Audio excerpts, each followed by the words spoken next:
Next on NCBA's Cattleman to Cattleman. I always tell my friends that, thank a farmer for putting that food on the table. The Farm Bill is a hot topic on Capitol Hill. We'll hear from congressmen on both sides of the aisle about their priorities for the 2007 legislation. Plus, we'll have practical advice on the benefits of deworming on your operation. And now, NCBA's Cattleman to Cattleman with your host, Susie Ross. Hello, I'm Susie Ross. Thanks for watching Cattleman to Cattleman.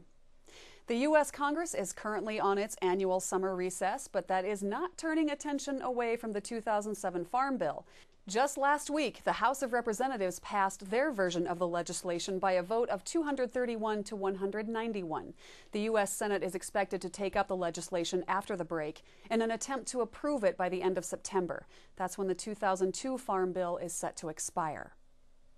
Cattleman to Cattleman had the opportunity to speak with several members of the House of Representatives about their priorities for the 2007 Farm Bill and the progress the bill made during debate.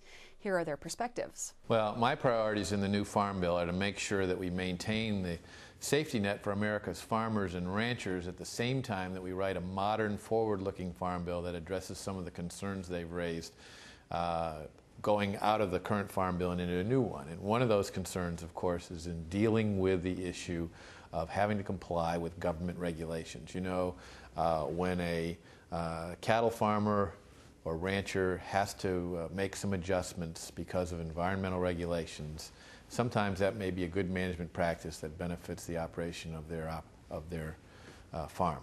But on the other hand, if they have to do it, they also are going to benefit people who live downriver, downwind, in the same community.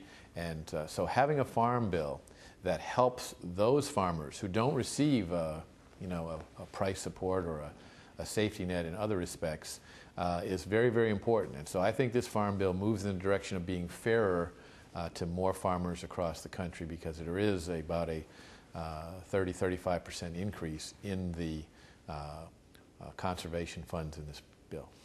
Participation of our farm community is so important. We've had hearings all over the country, and the best information, the ideas and solutions come from our farm families in the field. So I want to be sure and reemphasize that over and over again. There's a lot of attention given to alternative forms of energy. That's entirely appropriate. There's new and renewed interest in conservation programs, which is very, very good for livestock ranchers and producers. These kind of things are being done. I think attention to crop insurance and other issues is included in the Farm Bill. And as long as we can protect agriculture, we got a safe nation. As long as we can produce our own food. 2 years ago, or last year actually, we became net food importers of specialty crops, and that's a scary thought in my opinion.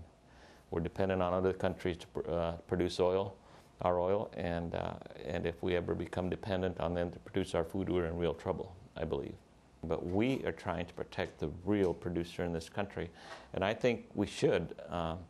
Like I said, during World War II, the European countries found out how important it is to be able to produce your own food. Without food, armies can't fight. Without food, that's the most basic need, human need, and we need to make sure that if something happens, that our supply is not, choked down. The priorities were to keep it as much looking like an extension of the 02 bill as we could. What we heard from farmers and producers and the ag industry all during 2006 was that the current bill is working, and I think there's plenty of evidence to the fact that that is the case. And so to have a bill that left intact the mechanics of particularly the commodities title was important, and we got that done in a way that the producer groups are all supportive of it. The one thing is how well the process worked. We spent 2006 touring the United States talking to producers. The producer organizations represented here in D.C. worked very well in crafting all of the changes that went in and making the compromises. Each of the subgroups worked well within their industry, because I know they've got competing interests. Like in cotton, you've got producers and shippers and merchants, and they all kind of worked out their deal and came as a concerted front.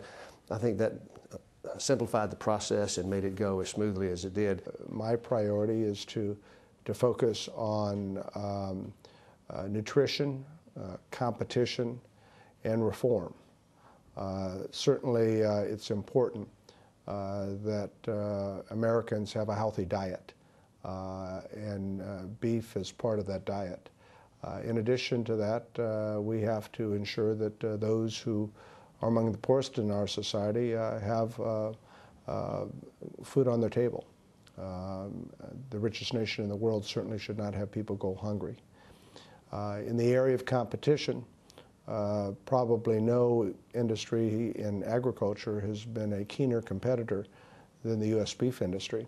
Both cattlemen and the processing efforts not only provide a strong, bountiful, healthy meat supply in our nation, but they also compete in exports in Asia and elsewhere in a global market that is very competitive. So what this Farm Bill does is when there are government regulations that come in, they'll be likely to get more help in complying with those than they have in the past, but they are still going to have a free market system that allows them to compete. And what American farmers and ranchers have done for the American consumer is amazing. It's not government that does that. It's the farmers and ranchers themselves. And they have produced the safest, most abundant, most affordable food supply in the world. And we need to make sure that our farmers and ranchers still have the opportunity to do that. And I believe that this Farm Bill will do that. The U.S. Senate is expected to begin their debate on the 2007 Farm Bill when they return from the summer break. The senators we spoke to say they have big plans for the 2007 Farm Bill. Well, my priorities are to maintain the basic structure of the current Farm Bill. Obviously, we have to have a reform component. I also think the biggest opportunity is the energy opportunity, so we want to write a strong energy title so that American agriculture can help reduce our dependence on foreign energy. We also want to reform and improve crop insurance and provide some kind of permanent disaster assistance so we don't have to write a disaster bill every time a natural disaster occurs somewhere in America. The House is moving on legislation that is basically a continuation of current farm policy. I think the Senate will probably track that fairly closely, although there will be changes, as I've indicated. Well, my basic priority for this Farm Bill is to try to look ahead, not behind. We got to think about what's coming ahead 5, 7, 10 years from now. Now, I can tell you that in commodities, basically we need to keep a good support for commodities, a good safety net, so to speak, and I'm more prone to have a counter-cyclical type of a program so that if times are bad, you get paid. But if you're doing well, you shouldn't get a government check, that kind of thing. But the other thing is for our livestock producers is to make sure that we have a really good trade provision in there and that we have good provisions on there for safety and food safety. My priorities primarily are that we ensure that we create a strong safety net for our farmers and ranchers all across America. This is going to be a 5-year farm bill that will set policy that will influence not only what the bottom line for America's farmers and ranchers look like, but it'll also set policy for energy that we're going to be manufacturing and utilizing on the farm as well as off the farm in the future. It's going to set certain policies relative to trade and as well as certain environmental issues that we're going to be addressing and nutrition issues. So it's a critically important piece of legislation. Our farmers and our ranchers have the opportunity to benefit greatly from the policy we set, and we've got to make sure that we do the right thing, that we're responsible from a fiscal standpoint, but I want to make sure at the end of the day that that safety net continues for all farmers and ranchers. It's also important to note what's not in the Farm Bill. One of the NCBA's top priorities is to oppose any provision that would limit cattlemen's options for marketing their livestock. It seems like any time we ever legislate any markets in any industry that we always seem to run into problems. So far, the Farm Bill places no new restrictions on producers' ability to market their cattle in ways that provide the best return on investment. NCBA will continue working with Congress to keep it that way. Next week, we'll take a look at the issue of mandatory country of origin labeling. It's a hot topic in this year's Farm Bill. We'll explain how it will affect cattlemen. Grazing conditions vary widely from region to region this summer. What's the impact on the cattle industry? We have more in this week's Market Watch. Market Watch. brought to you by Pfizer Animal Health. Joining us again is Dwayne Lenz of Cattle Facts. Dwayne, we really have a mixed bag of weather this summer.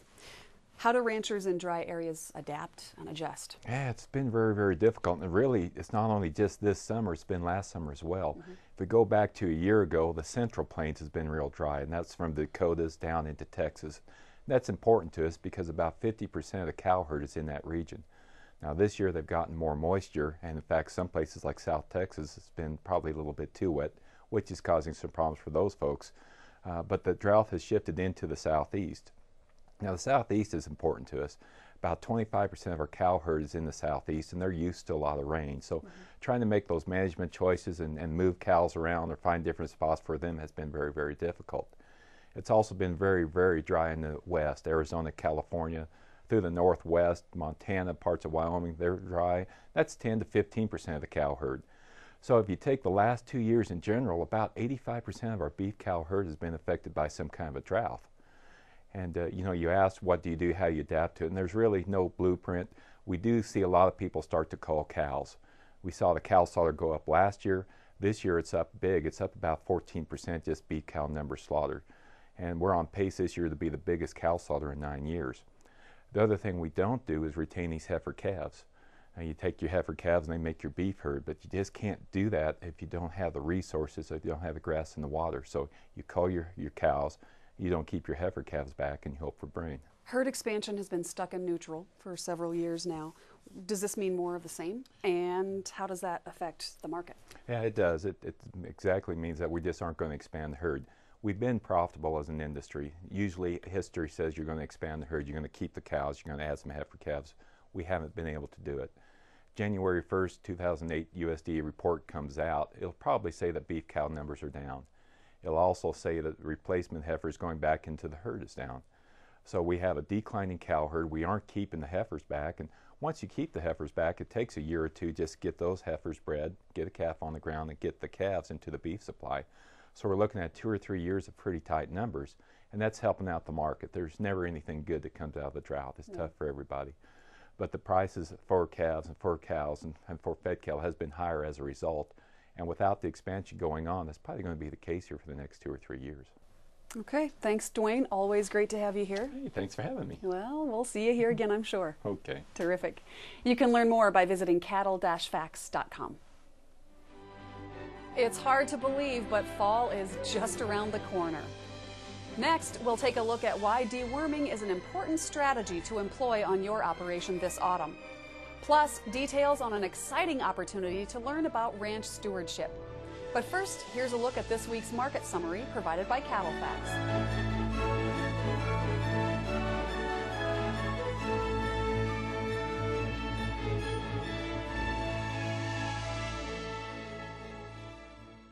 To some, it's just a pasture.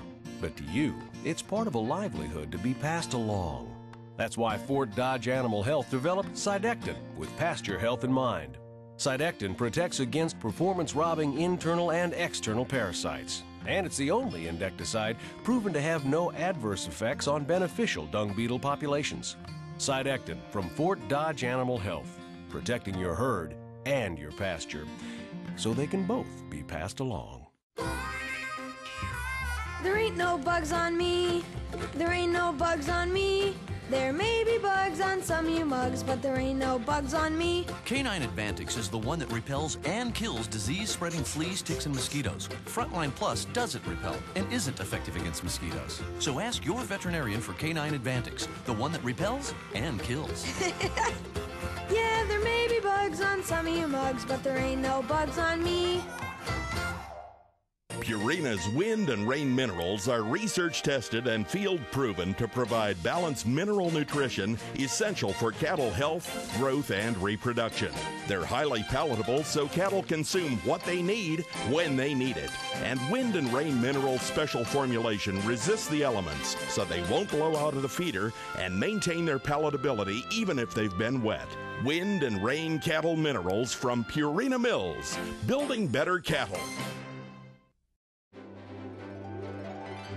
NCBA's Cattleman to Cattleman, a television show by cattlemen for cattlemen. Welcome back to Cattleman to Cattleman. Experts say that implementing deworming strategies on your operation will be important this fall. Dr. Gary Sides and cattleman Willie Altenberg had a chance to learn more about the importance of deworming in northern Colorado.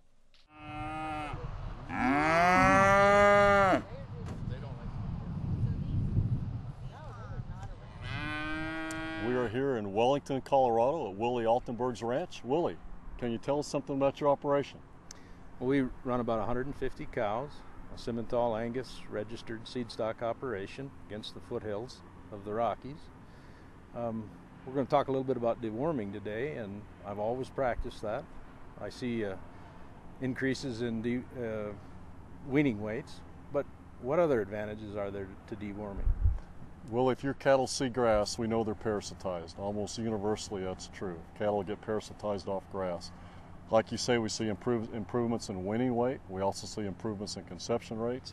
But cattle that aren't dewormed have depressed immune systems as well.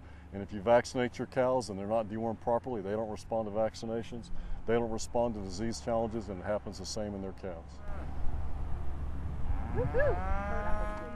So Dr. Sides, why is deworming important? Do your cattle eat grass? Yes, they do. Well, if they eat grass, then they're parasitized. Parasites come from grass. So if your cattle eat grass, they have parasites in them. Parasites depress intake, they depress the immune system, they reduce conception rates, and they reduce weaning weights. $200 hit almost on your cows per cow-calf individual. Dr. Sides, I deworm now in the fall. Is that the best time in the year to do it? It's a good time to do it. We're talking good, better, best. And if I look at the greatest response from strategic deworming, whenever you can, in an ideal world, if I can do it both times in spring and fall, I more than double my response to just doing it in the fall or just doing it in the spring. And the reason that the springtime deworming is so important is that's a peak parasite load on pasture. That's my peak lactation curve of my cow. That's her highest nutritional requirement during the peak parasite season. Parasites, if they depress intake during her peak production, is a bad combination. So I'll probably get my greatest response to strategic deworming by doing it in the spring at the grass turnout and then in the fall before they go into the winter time. There's one important area that we should not forget that many times we do in the programs that we give and the work that we do is we forget about the bull. If I have a bull that's not working well, it has a huge effect on conception rates. He's at least half of the genetic material out here. If he's not treated properly, if he's not dewormed, then he does a poor job of inseminating cows. Let's don't forget him. He's an important part of this operation. So should I do my calves in the spring as well? You should do cow and calf. And the reason you do the calf is because very soon after birth, they're grazing grass. Their immune system is not developed nearly as well as the cow. They have no resistance to internal parasites, and they get really hammered by parasites. The parasite counts in a calf is much higher than a cow because they have no immune system, no resistance. When we return, we'll head back to Wellington as Dr. Sides gives us more tips on how to best deworm your herd. We'll be right back. In 1874, an innovation changed the beef industry forever. It was called barbed wire, and it brought an end to open range grazing and began a whole new era of cattle management. Today there's another breakthrough innovation changing the beef industry. It's called Draxxin, and it's one more way Pfizer Animal Health is working with veterinarians and cattlemen to open up a whole new era in animal health. To learn more about Draxxin, talk to your veterinarian.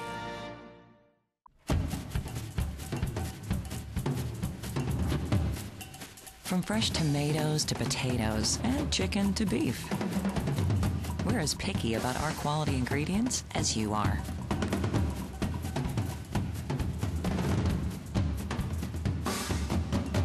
Because that's what we're made of.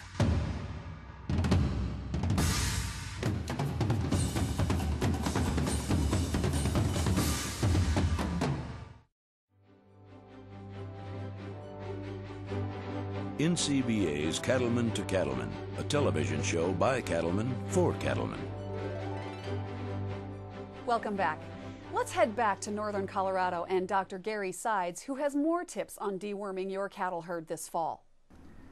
I currently pour on in the fall. Is that the best method? There are a lot of options, and when you look at the different products that are out there, you have pour-on, avermectin pour-ons, you have avermectin injectables, and you have the drenches, the oral dewormers. All those products have their specific strengths and all have their specific weaknesses. The pour-ons generally do a better job on external parasites than the injectable ivermectins. The dilemma is the pour-on doesn't kill the internal parasites as well as the injectable. And if I look at my greatest economic losses on internal parasites, it drives me to want to use the injectable as many times as I can. What some guys will do would be they will use the injectable in the springtime when I have my highest internal parasite counts. And in the fall, then they'll use their pour-on so that they get both internal control and control those biting lice through the wintertime so they don't have to repull their cows. The drenches are really good for internal parasites, but they don't touch externals. So if I use a drench, I've got to come back with something in for external parasites. They all work very well. I personally like the injectable whenever I can because it kills internal parasites really better than anything else. But Dr. Sides, I like to pour as late as I can in the fall because it helps control my lice problem later into the spring. That really brings up an excellent point. I think we've relied on these ivermectin products to kill lice. I treat them in August and I think it's going to kill lice in February and March. They're not that good. And the principle is the closer I treat for lice to lice season, the better my response. So if you're going to treat later in the fall and early winter, late fall, then it really brings up the importance of a spring deworming. Because if I get the springtime deworming and I get my pastures cleaned up, I can afford to delay a little bit in the wintertime to get my best lice control. If I suspect a parasite problem, how do I do testing to find out what kind of a parasite problem I might have? You know, probably the simplest test is I go out here in green grass and I take a fresh fecal sample and I put it in a Ziploc baggie and I ship it off to refrigerate it and ship it off to some lab and they can analyze it for fecal egg counts. But as I look at the thousands of samples we've taken over the lifetime of these products and the thousands of operations where we've taken fecal samples, it's almost universally true that if I have cattle grazing grass, even if I have a good strategic program, I don't get all those parasites. And if I quit deworming for one season, I can measure the loss in conception rates and weaning weights. During that year, I choose not to deworm because there are parasites there if they see green grass. So if I treat cattle coming into a feed yard and I deworm them correctly and they go into the feed yard, they're never reparasitized. I should only have to do it once in the feed yard. But on grass, where they're continually re-exposed to parasites, you know, I can do fecal egg counts to maybe determine how well my product is working, but I'll almost always find fecal eggs. They're there. Gary, you've given me a lot of options today, so how do I put this whole plan together? Probably your best option is going to your local vet. Deworming is a part of a whole herd health program, and he can help put all those pieces together to pick the right product to go into the right part of your system. You know, when he looks at all your vaccination programs and synchronization programs, you know, that's something we haven't even talked about, is the effect that good deworming has on, I spent all this money on estrus control and cedars and all those things that synchronize estrus. If my cows aren't dewormed properly, you know, they don't perform well. So your veterinarian puts all those pieces together. Use him. He's your best resource. For details on fall deworming strategies, head to our website at cattlemantocattleman.org. We'll be right back. Agriculture is a small portion of the population now, and if we're not working together, we're not going to get anywhere. As our family, we cannot be in Washington, D.C. all the time, and I just couldn't live without NCBA representing. They're looking out for our interests. They're there fighting for us every day. If you got 1 cow or 2 cows or 100 cows, you need to be a member. I'm a member of the NCBA because a long time ago, 35 years ago, I felt that I needed to know more of what my industry is doing. So I got started at the county level. If you're in the cattle industry, now's the time to join and let your voice be heard loud and clear. You need NCBA working for you, and NCBA needs you. It's easy to join. Just call, get online, or talk with your state affiliate and sign up today.